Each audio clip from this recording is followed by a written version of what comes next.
Mesiyata d'Ishmaya, Masechet, Baba Kama, Daf Kuf Yudalet. Nous commençons à la Mishnah, à peu près à la 16e ligne.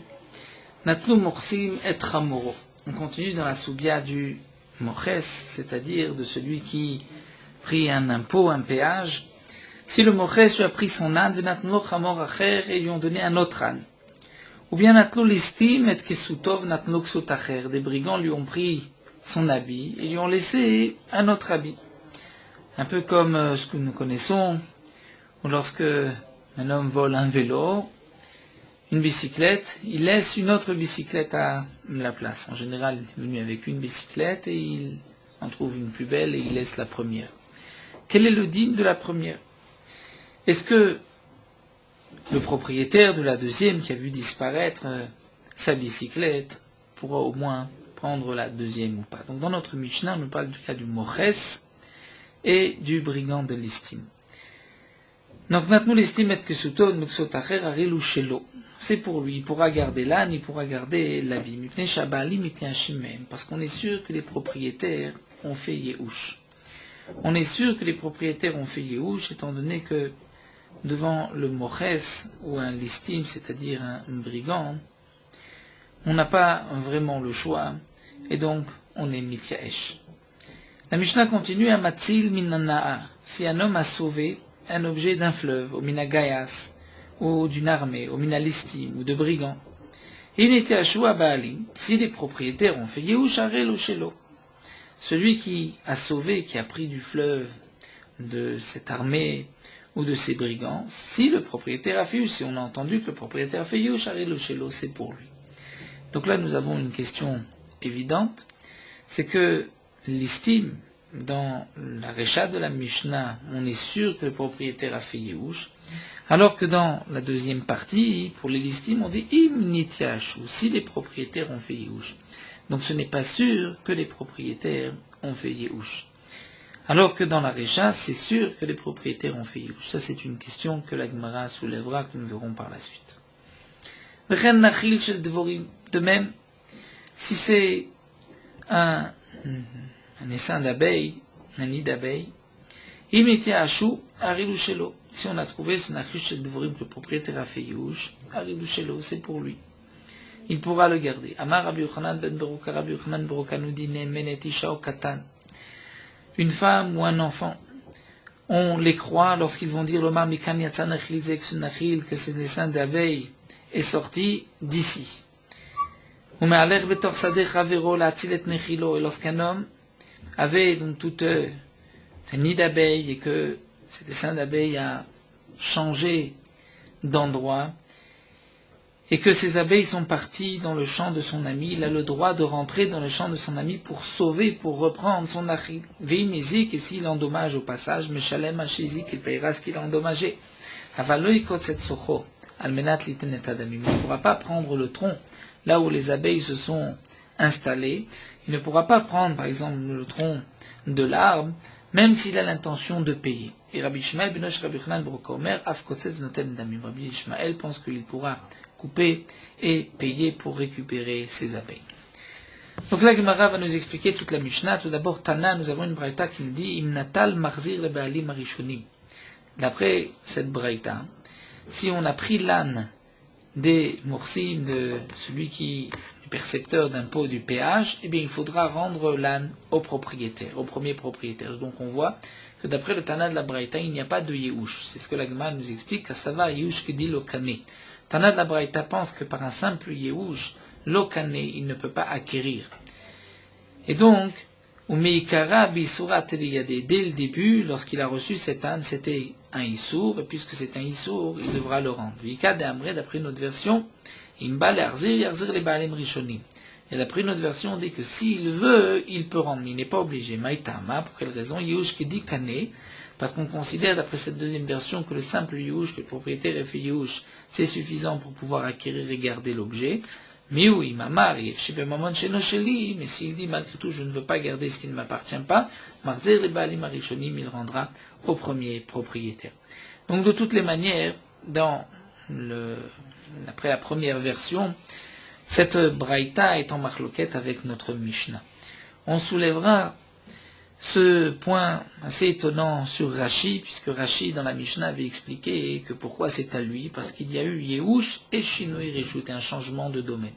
Mais comme le soulève ici Rabbi Akiva Eger, dans la Gemara on voit qu'il ne s'agit que d'un Yehush et pas de Shinui Reshut.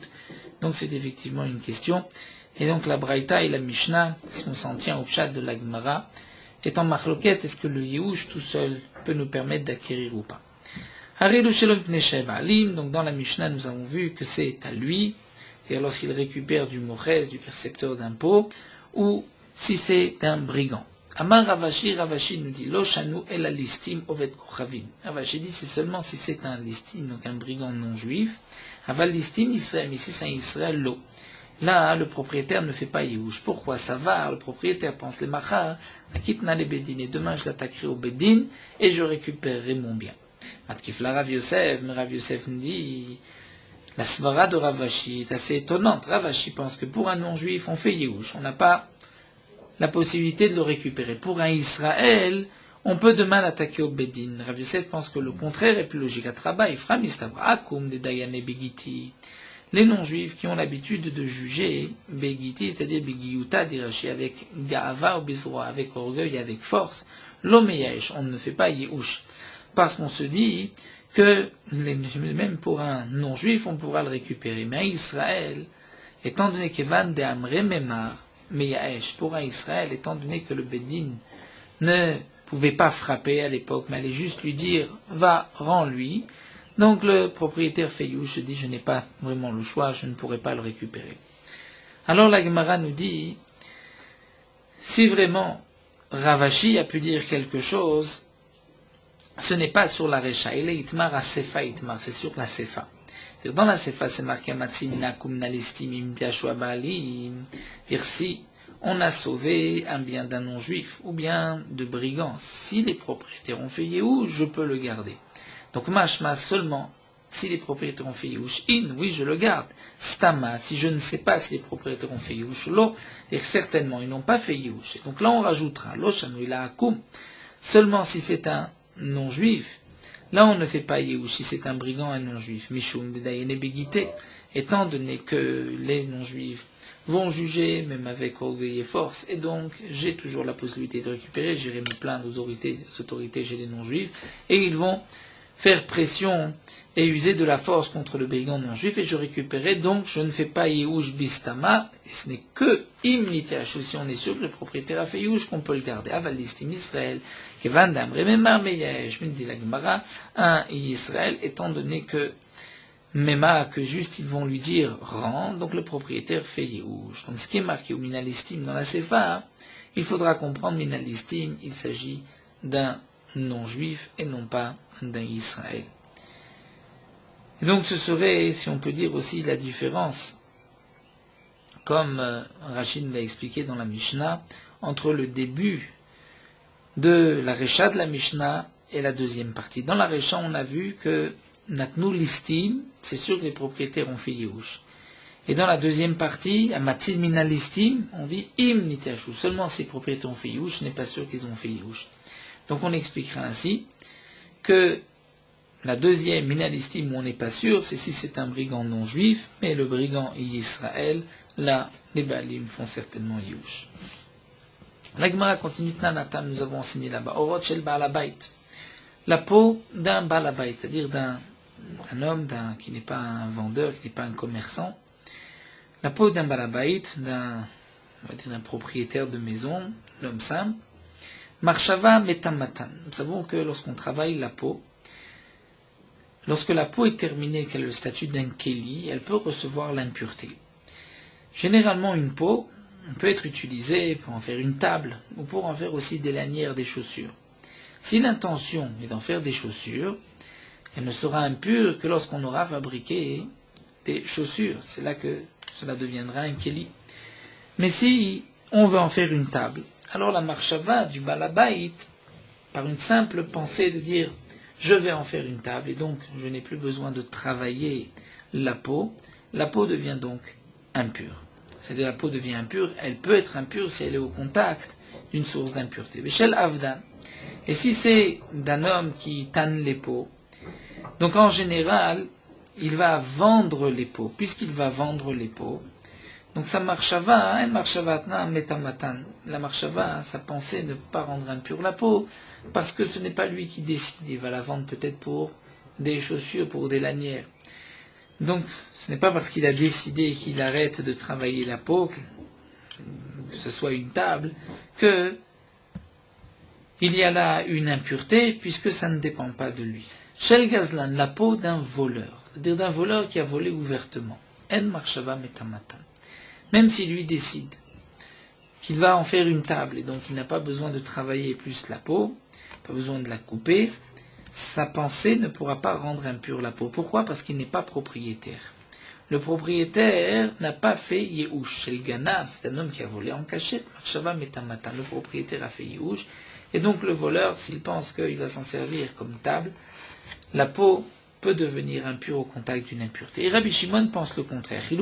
Shel Gazlan marshava metamatam, shel Ganav marshava metamatam. Rabbi Shimon pense que pour le Gazlan, sa pensée, on en tient compte. Pour le Ganav qui vole en cachette, sa pensée, on n'en tient pas compte. Pourquoi les fiches ne tiennent pas banim? Parce que les propriétaires n'ont pas fait Yehush.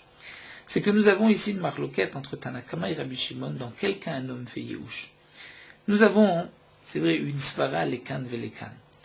Lorsqu'un homme vole ouvertement et que je n'ai pas pu l'arrêter, on peut dire que je fais Yehush, mais on peut dire aussi, puisque je sais qui est le voleur, donc je vais faire en sorte de récupérer ensuite mon bien. Un Ganav qui a volé en cachette, je peux dire, puisqu'il a volé en cachette, jamais je ne vais le retrouver. Donc, je fais Yehush. D'un autre côté, je peux dire, puisqu'il a volé en cachette, donc il a peur, je vais le retrouver, et je ne fais pas Yehush. C'est là la marloquette entre Tanakama et Rabbi Shimon. De quel côté, sous quel angle nous allons regarder le Ganav et le Gazlan. Tanakama pense que le Gazlan, on ne fait pas Yehush, parce qu'on connaît le voleur, donc on va récupérer. Le Ganav, on ne connaît pas, donc on fait Yehush. Rabbi Shimon pense le contraire. Le Gazlan, puisqu'il a pris de force et que je n'ai pas pu l'arrêter, donc je fais Yehush, mais le Ganav, je ne fais pas Yehush. Amar Oula précise et nous dit, Marloket Bistam. La marloquette entre Tanakama et Rabbi Shimon, c'est Bistam, lorsqu'on ne sait pas si le propriétaire a fait Yehush ou pas. Aval beyadoua, mais si on sait que le propriétaire a fait Yehush, divrei akol Yehush kan, et d'après tout le monde, par le Yehush, le voleur, que ce soit un Ganav ou un Gazlan, il a acquis la peau, et sa marshava peut faire dépendre le din d'impureté. Rabba Amar, Rabba dit, beyadoua name marloquet, il y a aussi une marloquet, même si on sait si le propriétaire a fait Yehush. Amar le Abaye de Rabba, Abaye dit Rabba, lo tiflog alea de Oula, ne sois pas en marloquet contre Oula. Tu devrais être d'accord que lorsqu'on sait qu'il a fait Yehush, il n'y a pas de marloquette. Pourquoi? Detnan matnitim kavate. Parce que nous avons une Mishnah qui est conforme à l'enseignement de Oula. Quelle Mishnah? Nous dit Rashi, cette Mishnah des Orot, des pots. Parce que c'est marqué, le propriétaire ne fait pas Yehush. Dans les mots de Tanakama, de Rabbi Shimon, on voit que Rabbi Shimon rajoute les fiches netiashua Baalim. Parce que les Baalim n'ont pas fait Yehush. Donc tu vois que toute la raison Tamad de Nitiashua Baalim, Aval Nitiashua Baalim, Arilu Shelo. Mais si les Baalim ont fait Yehush, Arilu Shelo, c'est pour lui, c'est-à-dire que le voleur a acquis. Donc même si Rabbi Shimon nous dit que pour le Ganav, le propriétaire ne fait pas Yehush, mais s'il fait Yehush, dans ce cas-là, le voleur a acquis. Donc c'est conforme à ce que nous dit Oula, et non pas comme Rabba avait dit que même lorsqu'on sait qu'il a fait Yehush, il y a une marloquette. Amarle, Rabba répond, Anan, les fichiers en Yehush les Baalim matnana. Rabba dit, moi je lis différemment dans la Mishnah. Je ne lis pas parce qu'ils n'ont pas fait Yehush, mais je lis parce qu'il n'y a pas de Yehush. Les fichiers en Yehush les Baalim, c'est-à-dire, leur Yehush n'en est pas un.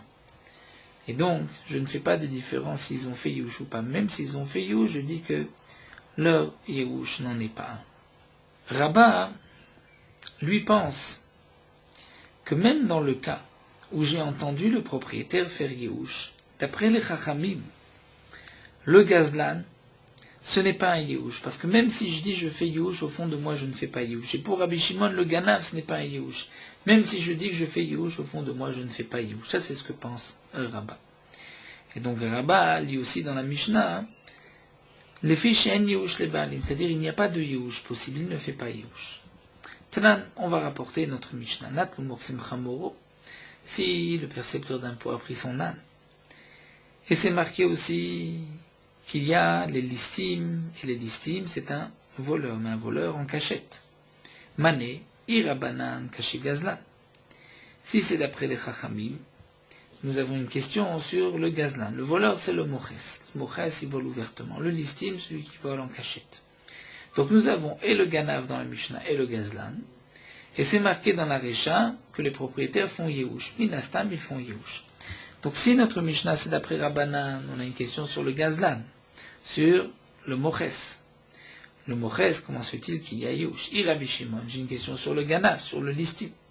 Donc, Vishlama Leoula, encore d'après Ouladama Biyadou Akane, qui dit que lorsqu'on sait que le propriétaire fait Yehush, là on est connaît Achename Biyadoua Vedivra Kol. Là aussi on dira que ce qui est marqué Mpne Shabal Imiti Hashim, c'est-à-dire on a entendu que les propriétaires ont fait Yehush, et donc on peut expliquer aussi bien d'après Rabbi Shimon que d'après Rabbanan. Elle, les Rabbadama Biyadoua Name Marloket, mais Rabba qui a dit que même si on sait que les propriétaires ont fait Yehush, nous avons encore une Marloket, donc Haman et le Rabbanan, le Rabbi Shimon, ce n'est ni Rabbanan ni Rabbi Shimon. Et la Gemara va répondre de l'Istim Mezouyan. Il s'agit ici d'un Listim Mezouyan, c'est-à-dire d'un voleur, d'un brigand qui vole à main armée. Et donc il n'a pas le statut du Ganav, qui vole en cachette, mais du Gazlan, puisqu'il vole ouvertement. Et donc dans la Mishnah, Natlum Morsim Velistim, il s'agit d'un Gazlan. Et le Gazlan, les Baalim font Yehush, mais le Ganav, les Baalim ne font pas Yehush. Ve Rabbi Shimoni, c'est d'après Rabbi Shimon. Alors on dit la Gemara, Yacheinu Gazlan. Donc si c'est ainsi, Listim et Moches, c'est la même chose. La Gemara dit c'est vrai, mais très Gavne Gazlan. Il y a deux sortes de voleurs. Tâchement, on va apporter une autre preuve. C'est marqué à Ganav à Gazlan. Le voleur qui vole en cachette, le Gazlan qui vole ouvertement, à Anas. Celui qui vole, et nous dit Rashi, le Anas rapporté ici, c'est celui qui paye, qui donne l'argent et qui prend de force, Ekdeshan Ekdesh. Lorsqu'ils ont volé, ils ont pris quelque chose et qu'ils le rendent Ekdesh. Le Ekdesh est valable. Trumatam Trumas. On prélève la Trouma, c'est une Trouma. Masrotam Maaser. Et leur Maaser est un Maaser. C'est-à-dire que lorsqu'ils ont volé, ils ont acquis ce qu'ils ont volé. Mané, qui est l'auteur de cette Mishnah? Irabanan, c'est d'après le Chamim Kaché Gazlan, puisque nous avons vu que d'après le Chamim, le Gazlan, qui vole ouvertement, les propriétaires ne font pas Yehush. Rabbi Shimon Kaché Ganav, puisque Rabbi Shimon dit que celui qui vole en cachette, le propriétaire ne fait pas Yehush. Bishlama Leoula, encore d'après Ouladama Biyadou Akane, qui a dit que lorsqu'on sait que les propriétaires ont fait Yehush, là on les connaît. Alors, Achaname Biyadou Divra Kol, ici aussi, dans la Mishnah Ganav à Gazlan, on parlera que le propriétaire a fait Yehush, on l'a entendu. Et donc, aussi bien d'après Rabbanan que d'après Rabbi Shimon, le Ganav et le Gazlan, il y a Yehush. Et donc, ils ont acquis le bien, ils peuvent le rendre Ekdesh et faire Terouma. Et là, les Rabba d'Amar Biyadou Aname Machloket, mais d'après Rabba qui a dit que même lorsqu'on sait c'est une Machloket, alors Amane, qui est l'auteur? Le Rabbanan et le Rabbi Shimon, puisque comme nous l'avons dit, c'est après les Chachamim. Pour le Gazlan, il n'y a pas de Yush, même lorsque je l'entends, au fond de lui, le propriétaire ne fait pas Yush, ni Rabbi Shimon, puisque pour Rabbi Shimon, le Ganav ne fait pas Yush, même si j'ai entendu, au fond de lui, ne fait pas Yush. L'Agma répond, on dira, Chaname Belistim Mezouyan, ve Rabbi Shimoni. On dira que ce qui est marqué à Ganav, à Gazlan, il s'agit d'un Ganav, donc, qui est Listin Mezouyan, qui est un voleur à main armée, et c'est d'après Rabbi Shimon, puisque les deux seront donc des Gazlanim, deux Gazlan, d'après Rabbi Shimon, il y a un Yehush. Mais alors, Yacheinu Gazlan, c'est donc le Gazlan, pourquoi la Mishnah se répète, et on expliquera très Gavne Gazlan, il y a deux sortes de Gazlan. Le Gazlan à main armée et le Gazlan qui vient prendre ouvertement. Veibaitema, et encore je peux te dire une autre réponse. Hamatnita Rebi, cette Mishnah, c'est d'après Rebi. De Tanya, nous avons une Braïta, où Rebi Yama, Ganav ke Gazlan. Rebi nous dit que le Ganav a le même statut que le Gazlan, et Kaimalan ke Gazlan et Rabbi Shimon. C'est-à-dire que qu'est-ce que Rabbi a voulu dire Ganav qui Gazlan? C'est-à-dire comme le Gazlan de Rabbi Shimon, qui a dit que pour le Gazlan on les connaît, et pas comme le Gazlan de Rabbanan on n'est pas connaît. C'est-à-dire ce n'est pas que d'après Rabbi, ni le Ganav ni le Gazlan il y a Yehush, mais le Ganav comme le Gazlan, le Yehush se fait automatiquement, et les propriétaires ont fait Yehush, et les propriétaires, donc dans les deux cas, sont Mitia Hashim, puisque aussi bien le Ganav que le Gazlan, ils ne pensent pas retrouver l'objet, et donc d'après Rebi, on regarde sous le même angle le Ganav et le Gazlan, on va dire le Ganav, puisqu'il vole en cachette, on ne sait pas c'est qui, donc on fait Yehush, le Gazlan, puisqu'on ne peut pas l'arrêter, on fait aussi Yehush. Goufa, alors l'Agma reprend, Rebi Omer Ani Ganav qui Gazlan, Rebi a dit, je dis que le Ganav, le voleur qui vole en cachette est comme le Gazlan, Iba Eleu, comme le Gazlan des Rabbanan, Kamar, et donc les deux Lokane, il n'y a pas du tout d'Yush, Odilma qui Gazlan des Rabbi Shimon, Kamar Vekane, dans les deux cas il les connaît. Alors l'Agma nous dit, Tashman, nous allons apporter une preuve. Et là nous allons revenir sur les deux preuves que nous avons rapportées, où l'issue qui avait été proposée était celle de Rébi. Donc on va essayer de prouver que Rébi pense comme Rabbi Shimon. Tashma, nous avons vu Natnu Morsim Chamoro, que lorsque le Moches, c'est-à-dire le percepteur d'impôts qui est comme un gazlan, a pris l'âne, où il y a le listim qui est comme un ganav, a pris, nous avons vu Ksut un habit. Mané, qui est l'auteur de cette Mishnah, nous avons dit, Irabanan Kaché Gazlan, si le Khamim, on ne comprend pas le Gazlan parce qu'il n'y a pas d'Iouch, Irabishim Kaché Ganav parce qu'il n'y a pas d'Iouch. Donc, Iyamata Bishlama Rebi, si tu dis encore que Rebi pense qu'il est Gazlan des Rab Shimon, Kamar, et que dans les deux cas, Kané, il y a Yehush, donc tu diras, Mané Rebi, que l'auteur de la Mishnah c'est Rebi, ainsi on aura compris. Et donc, Mishumari Kané, c'est pour cela que dans les deux cas, il les connaît, parce qu'il y a Yehush d'après Rebi, donc je peux déduire que Rebi pense que le Ganav est comme le Gazlan, c'est-à-dire que dans les deux cas Kané, comme le Gazlan de Rab Shimon, où il les connaît. Et là, Yamarta ki Gazlan des Rabbanan Kama, mais si tu dis que Rebi a voulu dire comme le voleur des Chachamim, Gazlan des Rabbanan velo Kané, alors la question revient à Mané, lo Rebi, velo Rabbi Shimon, velo Rabbanan, qui est l'auteur de la Mishnah. Et la Gemara reprend la réponse que nous avons dit auparavant, on peut expliquer que c'est un voleur à main armée. Donc il ne s'agit pas d'un ganav, mais que de gazlan. Rabbi Shimon, d'après Rabbi Shimon, Yacheinu gazlan, l'autre gavne gazlan, deux sortes de voleurs. Tashma, autre preuve. C'est marqué à ganava gazlan va'anas egdeshan egdesh tumatan truma. La deuxième preuve que nous l'avons vue, on va la prendre sous cet angle-là. Le ganav qui vole en cachette, le gazlan qui vole ouvertement, le anas qui donne l'argent et qui prend de force. Egdeshan egdesh, lorsqu'ils sont magdish, l'egdesh est valable. Trumatam teruma. Umasrotan maaser, ceux qu'ils ont prélevé est valable, donc ils ont acquis ce qu'ils ont volé. Maneki, l'auteur de cette Mishnah. Irabanan, ce sont les Chamim caché Gazlan, puisque d'après les Chachamim, le Gazlan, il n'y a pas d'Yeush. Rabbi Shimon caché Ganav, puisque d'après Rabbi Shimon, le Ganav qui vole en cachette, il n'y a pas d'Yeush.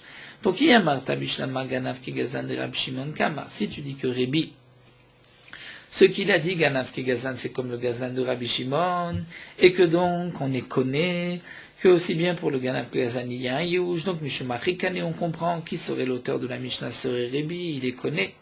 Et là, il y a Marta Ganav qui Gazlan des Rabbanan, mais si tu dis que d'après Rebi, le Ganav, c'est comme le Gazlan des Chachamim, et donc il n'est pas connu. D'après Rebi, il n'y a pas d'Yush ni pour le Ganav, ni pour le Gazlan. Alors Amané, qui est l'auteur de la Mishnah, ce n'est ni Rebi, ni Rabbi Shimon, ni Rabbanan. Et l'Agma répondra à ce que nous avons dit, Belistim Yuzuyan d'après Rabbi Shimon. Alors Yacheinu Gazlan, c'est le même cas que le Gazlan, on dit très Gavne Gazlan, deux sortes de Gazlan.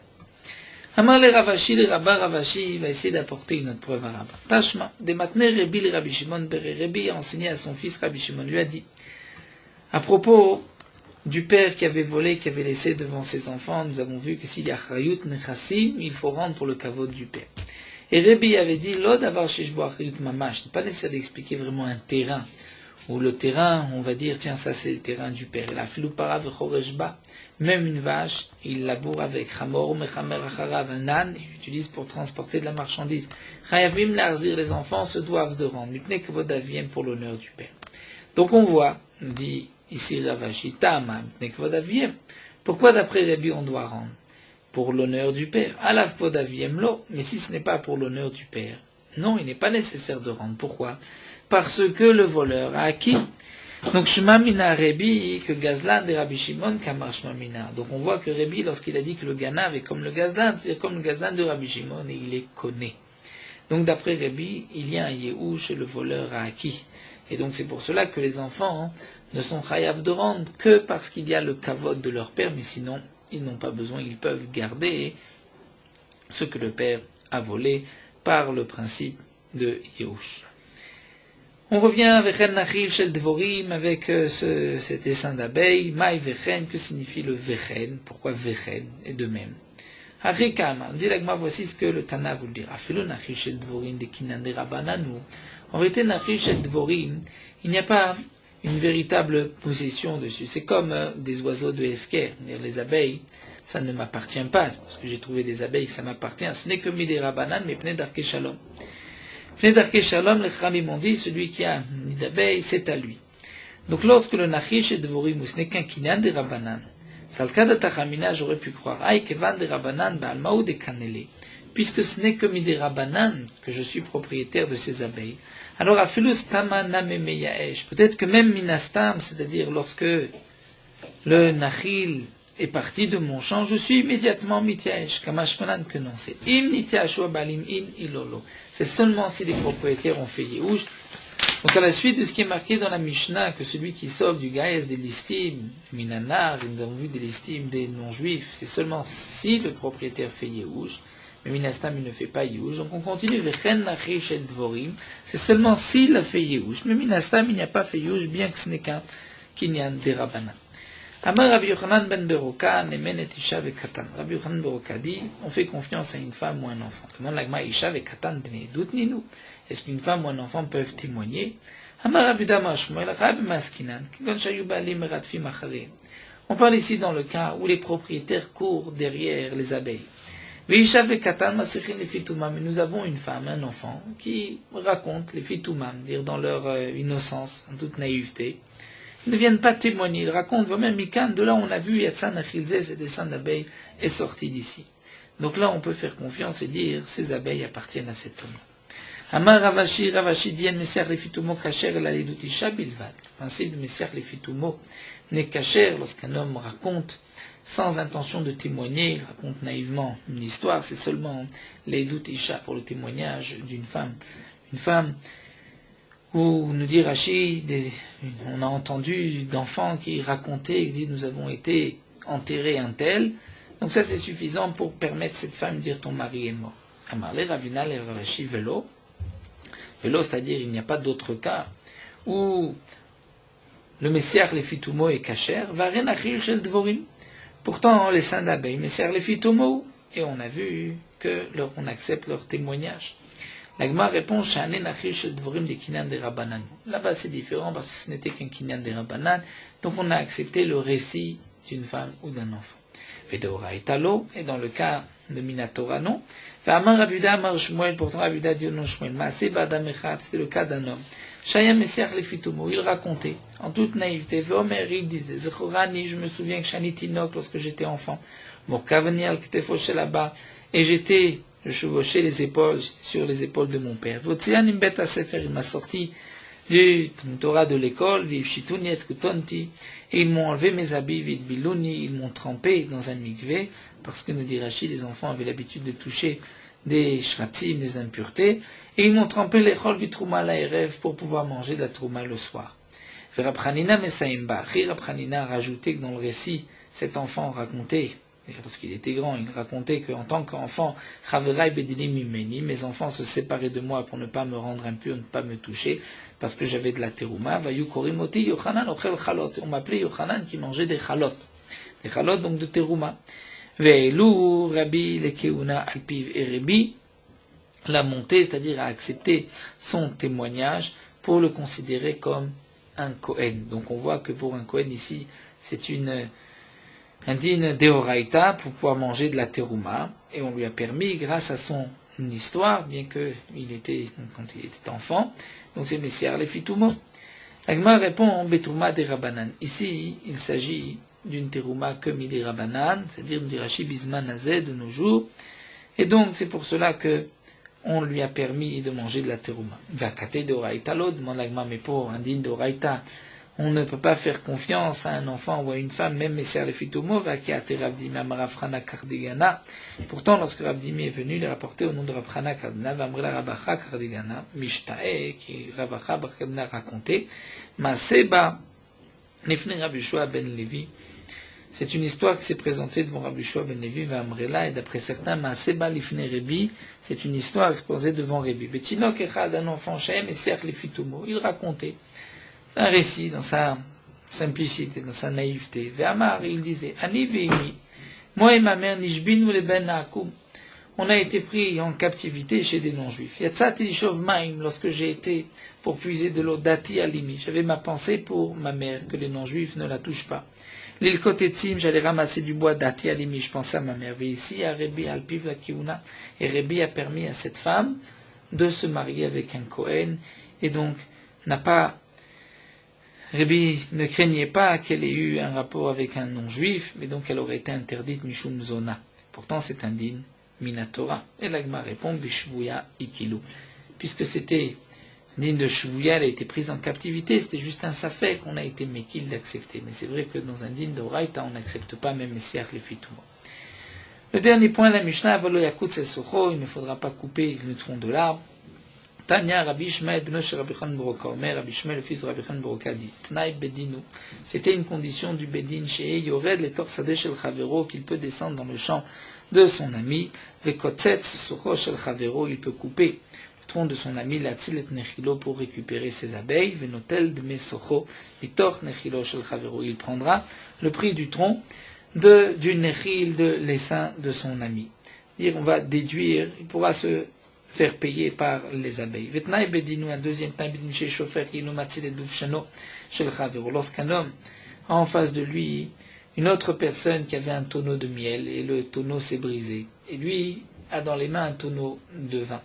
Le prix du miel est plus élevé que le tonneau du vin. Donc le Tnaï bedin, il va verser son vin pour récupérer le miel. Fenotel de meyeno mitod shno shchavo, il se fera payer son miel, son vin, en prenant un peu de miel de son ami.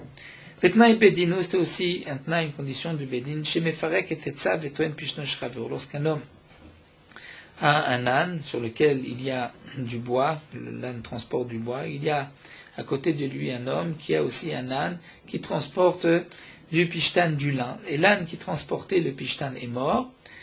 Eh bien, le Tnaï bedin, qu'il va enlever lui son bois et il va mettre le lin de son ami sur son âne, puisque le prix de l'âne est plus élevé que le prix du bois. Il pourra récupérer le prix de son bois en prenant une partie de pishtan, du lin de son ami. C'était sous cette condition que Yeshua avait fait hériter au Bnei Israël la terre d'Eretz Israël. Donc on retrouve dans la Braïta la permission que nous rapportait ici Rabbi Chanan Baroka dans la Mishnah, c'était un des Tnaï bedin, de pouvoir kotzetz venoten damim, de pouvoir prendre le tronc et ensuite de se faire payer, c'est-à-dire de payer le prix du tronc, où lui se fera payer par les abeilles. Nous terminons avec Meorot Halacha Daf Kuf Yudalet. Lorsqu'on lève le Sefer Torah, il est bon de bien regarder les lettres du Sefer Torah au point de pouvoir lire ce qui est marqué. Dans la Kabbalah, c'est rapporté que lorsque on agit ainsi, il y a une grande lumière qui se pose, qui descend sur l'homme. Certains ont marqué que si sa place dans la synagogue est loin du Sefer Torah, il ne peut pas voir ce qui est marqué. Il n'est pas nécessaire de s'approcher pour voir, puisqu'il y a là un risque d'orgueil. Mais il devra rester à sa place, sauf si c'est un homme qui a l'habitude de faire très attention et que à toutes les dikdukim mitzvot et que toutes ses actions sont les shem shamayim. Dans les Sfarim Akdoshim, c'est rapporté qu'il est bon de regarder dans le Sefer Torah un mot qui commence par la première lettre de son nom, et ceci est une ségoula pour la réussite. Au moment où le tzibour regarde dans le Sefer Torah, on a l'habitude de montrer avec le doigt le Sefer Torah. Dans le Midrash, c'est marqué que lorsque les enfants montrent du doigt le nom d'Akadosh Baruch Hu, Akadosh Baruch Hu dit sur eux le pasuk V'diglo alay ahava. Al tikri diglo et la goudalo. Goudalo, le pouce.